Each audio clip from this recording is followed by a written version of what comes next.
اب رمضان شریف بھی آ رہا ہے، اور آپ کو معلوم ہے ہم نے رمضان میں پڑھائی رکھی ہے، چھٹیاں نہیں رکھی۔ جب میں نے حسنین شروع کیا 1999 میں، تو اللہ نے میرے دل میں یہ بات ڈالی کہ رمضان تو علم کا مہینہ ہے، انا انزلناہ فی لیلۃ القدر، اور چاروں آسمانی کتابیں رمضان میں اور سارے صحیفے رمضان میں۔ اپنے اللہ کو کیا پسند تھا اس مہینے کا۔ حضرت ابراہیم علیہ السلام پر چھوٹی کتابیں اتری یکم رمضان کو، حضرت موسیٰ علیہ السلام پر تورات اتری 2 رمضان کو، حضرت داؤد علیہ السلام پر زبور اتری 6 رمضان کو، حضرت عیسیٰ علیہ السلام پر انجیل اتری 12 یا 18 رمضان کو، اور اللہ کے نبی پر قرآن اترا فی لیلۃ القدر، لیلۃ القدر میں اترا۔ تو سارا آسمانی علم رمضان میں اترا۔ سارے مہینوں کے نام عربوں نے رکھے، محرم، صفر، ربیع الاول، ربیع الثانی، جمادی الاولی، جمادی الثانی، رجب، شعبان، رمضان، شوال، ذوالقعدہ، ذوالحج۔ اس میں جو رمضان ہے یہ نام اللہ نے رکھا، باقی مہینوں کے نام تو رکھے عربوں نے۔ پھر ان کی زبان پہ اللہ لایا رمضان، چونکہ ابھی تو دنیا بھی نہیں بنی تھی اور اللہ نے قرآن کی تلاوت فرمائی تھی، تو اس قرآن میں تھا شہر رمضان الذی انزل فیہ القرآن۔ تو رمضان کا نام اللہ نے پہلے سے چن رکھا تھا، پھر ان سے رکھوا دیا۔ رمضان کہتے ہیں رمض یرمض، جل جانا، جل جانا۔ رمضان کو رمضان کیوں کہتے ہیں؟ کہ اس میں گناہ جل جاتے ہیں۔ مسلمان پہلا روزہ رکھتا ہے اور اس کے گناہ اللہ جلانا شروع کرتا ہے، اس کی بھوک پیاس کی آگ میں گناہوں کو ڈالتا ہے، جلاتا ہے۔ آخر 29 رمضان یا 30 رمضان آخری رات اللہ تعالیٰ اس کی پچھلے سال کے سارے گناہ معاف فرما دیتا ہے۔ تو اس کو اس سے تشبیہ دی گئی کہ جیسے جلنے سے چیز ختم ہو جاتی ہے، رمضان کے روزے کی بھوک اور پیاس کی تپش سے اللہ تعالیٰ پچھلے سال کے سارے گناہوں کو معاف فرما دیتے۔ تو مجھے خیال آیا اس وقت جب ابھی بالکل کزرع اخرج شطأہ تھا، ہمارے مدرسے کی مثال کزرع اخرج شطأہ، دعا کرو اللہ تعالیٰ فاستغلظ فاستوی علی سوقہ، اسے بنا دے۔ امید تو ہے کہ کچھ شکل اللہ نے بنا دی، اللہ اسے پوری دنیا میں پھیلا دے۔ میری تو تمنا ہے کہ ایک ایسی مثبت سوچ کے علماء کے اللہ میرے ذریعے سے تیار کروا دے جو امت کو جوڑنے والے ہوں، توڑنے والے ہوں۔ کتنا ظلم و ستم ہے کہ پیسے بھی لیتے ہیں اور امت کو توڑ کے چلے جاتے۔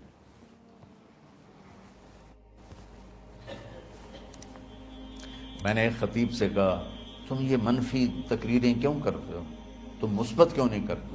تھوڑی چیزیں ہیں بتانے کے لیے لوگوں کو جس پر سارے مسئلے، سچ بولو، کون سا مسئلہ کس کے خلاف کہے گا، محبت کرو، کس مسلک کے خلاف ہے یہ بات، ماں باپ کی خدمت کرو، رزق حلال کماؤ، شراب سے بچو، زنا سے بچو، جوئے سے بچو، سود سے بچو، رشوت سے بچو، جھوٹ سے بچو، ظلم سے بچو، ماں باپ کی نافرمانی سے بچو۔ یہ کتنی باتیں ہیں جو امت کو بتانے کی ضرورت ہے۔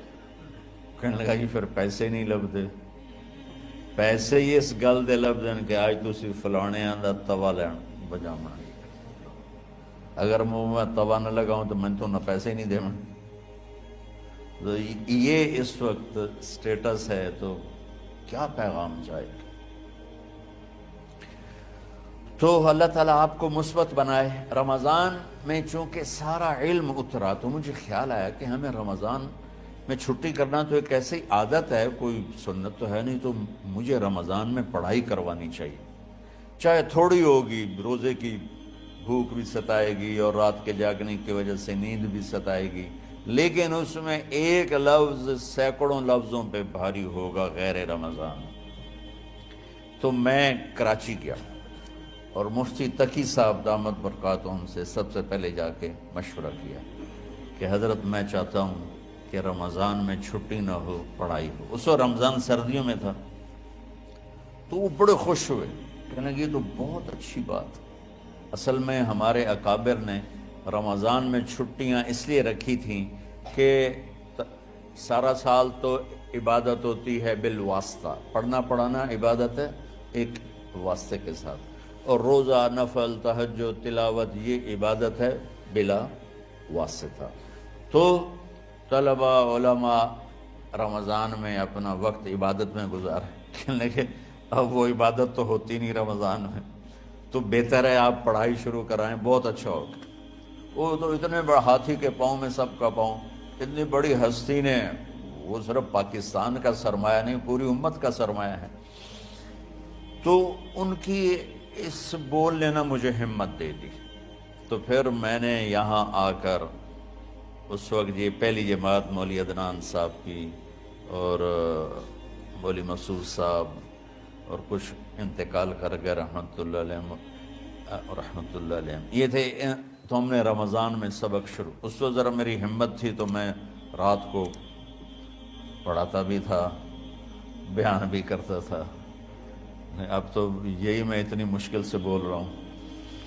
تو ہم نے رمضان میں شروع کی کہ یہ رحمتوں کا مہینہ، ہر چیز کی برکت کا مہینہ، ہر شے کی اللہ کی طرف سے فراوانی اس میں ہے، علم کی بھی، ہدایت کی بھی، رزق کی بھی۔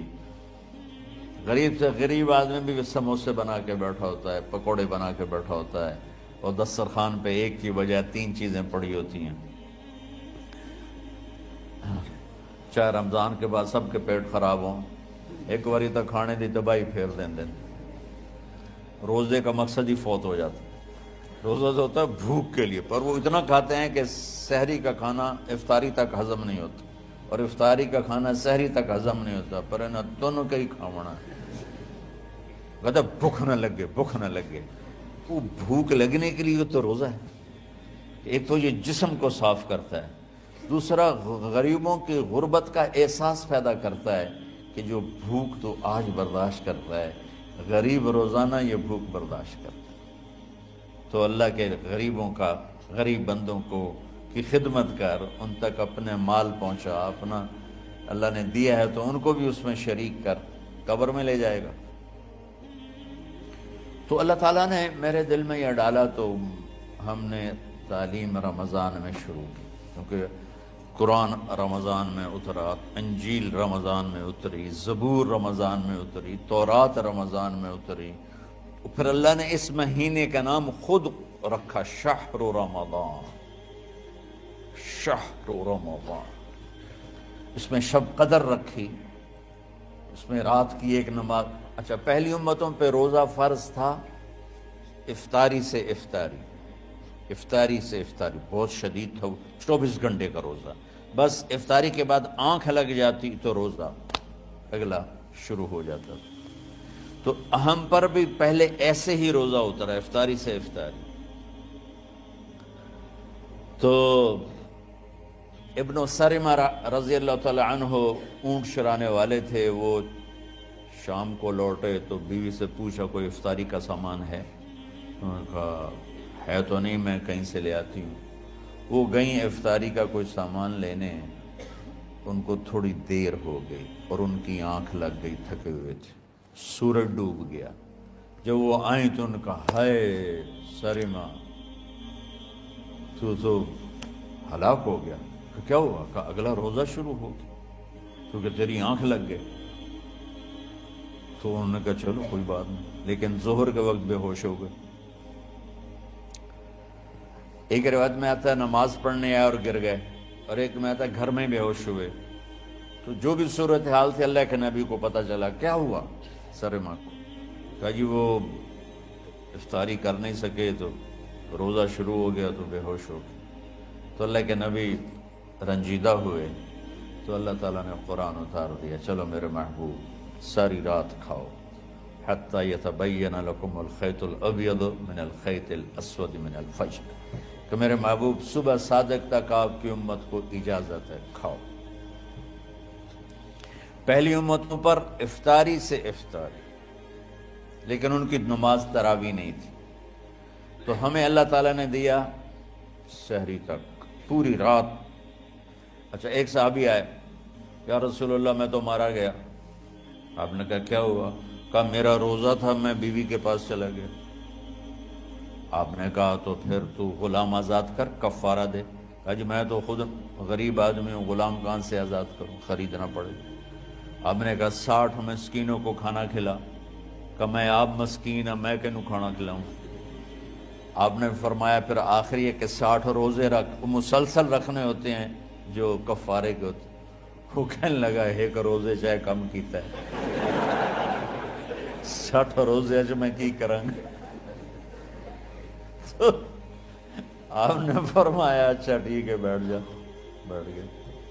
تھوڑی دیر ہوئی تو ایک انصاری صحابی کھجوروں کا ٹوکرا لے کر آیا, یا رسول اللہ یہ صدقے کی کھجوریں ہیں, تقسیم فرما دیں. تو آپ نے فرمایا بھائی وہ کدھر ہو؟ کہا جی بیٹھا ہوں. آپ نے کہا ادھر آ, یہ کھجوریں لے جا اور 60 گھروں میں تقسیم کر دے. سبحان اللہ, اللہ نے اس امت کو لاڈ لڈائے ہیں, یہ اللہ کی لاڈلی امت. عجیب واقعہ یہ. کہنے لگا یا رسول اللہ, اللہ کی قسم مدینے میں مجھ سے غریب کوئی نہیں, آپ ایسا کرو یہ میرا کفارہ مجھے ہی صدقہ کر دو. تو آپ اتنا ہنسے کہ یہ آخری دانت نظر آنے لگے. بہت کم ایسا ہوتا تھا. فَضَحِكَ حَتَّى بَدَتْ نَوَاجِذُهُ, ایسا ہنسنا آپ کبھی کبھی ہنستے تھے کہ آخری دانت پورا منہ کھل جائے. تو آپ اتنا ہنسے کہ آخری دانت تک نظر آنے لگے. تو آپ نے کہا اچھا جا لے جا تیرے واسطے, لیکن یہ صرف تیرے لیے اور کسی کے لیے نہیں ہے. تو جب ایسی خیانت ہوئی تو اللہ تعالیٰ نے دوسرا حکم بھی اتار دیا, باشروہن, کہ تمہارے لیے بیوی بھی حلال ہے, کھانا بھی حلال ہے جب تک صبح صادق نہیں ہو جاتی. لیکن اللہ نے ہمیں ایک نماز عطا فرما دی جس کو ہم آج صلاۃ التراویح کہتے ہیں. میرے نبی کے زمانے میں اسے قیام اللیل کہا جاتا تھا. تراویح کا نام کب پڑا اس کا تو مجھے پتہ نہیں, کہیں نہ کہیں لکھا ہوگا, لیکن صحابہ کے دور میں اس نماز کا نام تھا قیام اللیل. اس لیے حضرت عائشہ رضی اللہ تعالیٰ عنہ کی روایت ہے جس سے 8 رکعت والے حضرات استدلال کرتے ہیں کہ رمضان اور غیر رمضان میں, اس کو امام بخاری نے قیام اللیل کا ہی عنوان دیا ہے, آپ نے 11 رکعت سے زیادہ نماز نہیں پڑھی. ایک ضعیف روایت میں ہے کہ آپ نے 3 دن پڑھائی نماز, یہ تو صحیح روایت ہے. کتنی رکعت پڑھائی؟ تو ایک ضعیف روایت میں ہے کہ 20 رکعت پڑھائی. اچھا ضعیف روایت سے عبادت ثابت نہیں ہو سکتی حکم شرعی. تو جب حضرت عمر رضی اللہ تعالیٰ عنہ نے سب کو, اب میرے نبی کے دور میں 3 دن کے بعد آپ تو آئے نہیں کہ کہیں فرض نہ ہو جائے, تو صحابہ اپنے طور پر قرآن سنتے تھے ٹولیوں میں. صدیقی دور میں 2 سال وہ فتنوں میں گزرا, تو اس میں بھی اسی طرح چلا کہ ٹولیوں میں ہوتے تھے. حضرت عمر رضی اللہ عنہ کے زمانے میں حکومت مضبوط ہو گئی, طاقتور ہو گئے. تو ابتدائی سالوں میں نہیں, چند سالوں کے بعد اب مسجد میں تشریف لائے تو لوگ اس طرح کوئی 4 ادھر 4 ادھر 5 ادھر 10 ادھر 20 ادھر, تو کہنے لگے ان کو ایک ہی امام پہ جمع کر دیا جائے تو کتنا اچھا ہوگا. تو آپ نے سب کو اکٹھا کیا اور ابی بن کعب رضی اللہ تعالیٰ عنہ کو امام بنایا اور سب کو ایک نماز پہ جمع کر کے 20 رکعت کا حکم عطا فرمایا. تو حضرت عمر کا یہ عمل اس حدیث کو مضبوط کر دیتا ہے کہ چونکہ میرے نبی نے کہا علیکم بسنتی و سنت الخلفاء الراشدین من بعدی, کہ میری اور میرے خلفاء راشدین کی سنت پر مضبوطی سے عمل کرنا. تو حضرت عمر کا جو 20 رکعت طے کرنا ہے, اگر ان کا اپنا اجتہاد ہے تو بھی ہمارے لیے عمل کے لیے کافی ہے, اور اگر ان کو یہ یاد ہے کہ میرے نبی نے 20 پڑھی تھیں تو اور زیادہ اچھی بات ہے.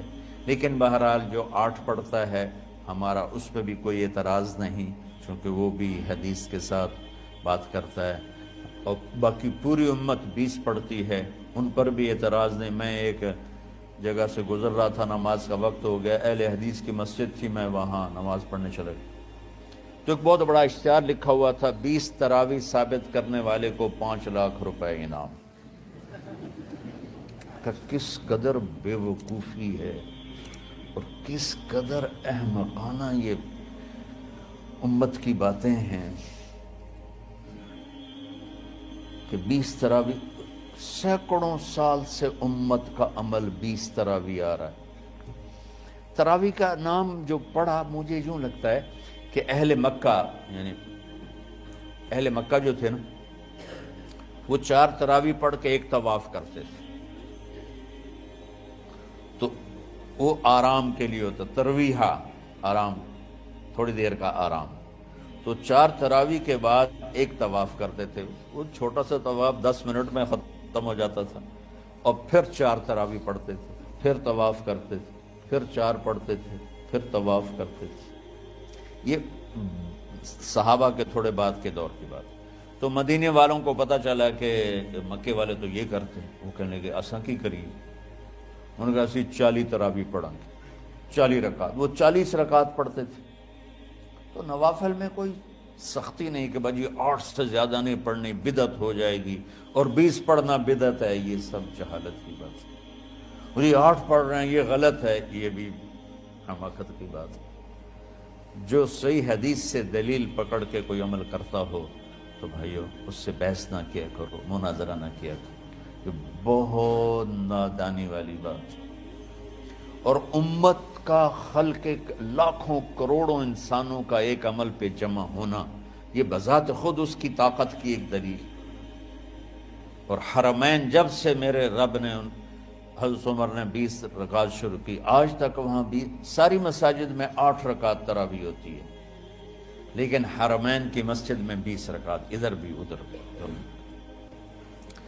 اور یہ جو وہاں ختم قرآن پہ دعا نہیں مانگی جاتی، یہ کس کا عمل ہے؟ حضرت عثمان کا۔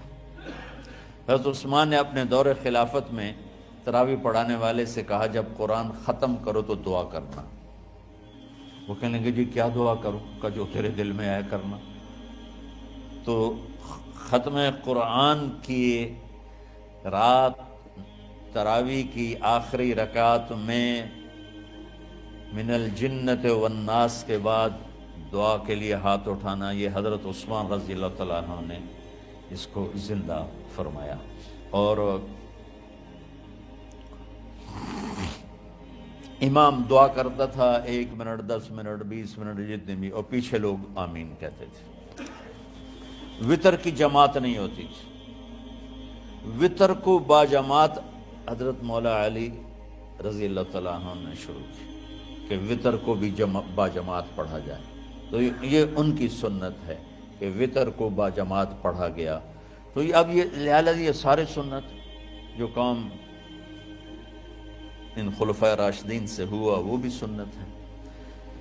تو اللہ نے ہمیں ایک عبادت دے دی۔